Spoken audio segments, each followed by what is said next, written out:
Hello po, good day. Balito na po yung inyong order for our Sony PS4 Slim. 1TB na, naka-jailbreak na po. So, ito naman is papunta ng Cavite. Kawit, Cavite. Alright. So, magsasend din po ako ng mga photos ng mga other inclusions that we have para sa inyong package. Yung mga accessories na included niya, katulad ng power cable, HDMI, ito na rin po yung marireceive ninyo along with your order. Now, pag on ang inyong PS4 unit, makikita po ninyo yung mga games po. Games natin. Meron po siyang nakalagay na padlock sa ilalim. Ayan po siya, yung sa lower right hand corner. So, that means na hindi pa po playable yung ating mga games. Kailangan pa po nating i-activate yung ating pang jailbreak naman.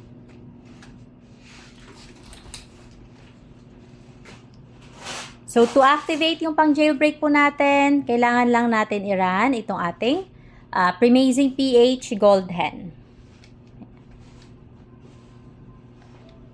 Okay. Now, sasabihin niya rin if success yung pag-activate natin or failed. For our case, success po yung lumabas. Kaya pag balik niyo sa main screen, main menu, makikita po ninyo na yung mga games natin, wala na po yung padlock sa ilalim na nakita ninyo before. And then, meron na rin pong lumabas na Gold Hen logo sa taas. Now, if ever man po na mag-fail yung ating pag-activate, we just need to turn off yung ating PS4 unit. And then, i-run lang natin ulit yung ating mga, i-run lang natin ulit yung pang-activate natin for our jailbreak. So, access lang natin isa sa mga game na nirequest naman ninyo.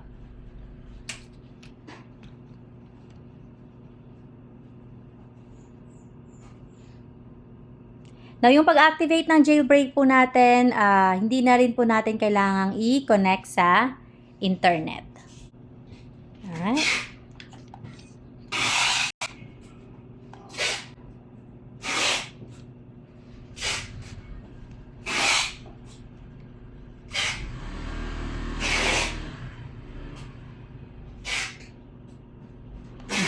Sorry, continue lang pala natin siya.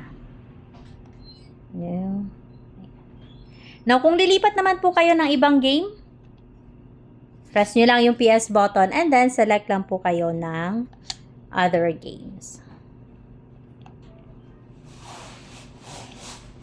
I-ask niya rin na i-close yung previous game that you've selected.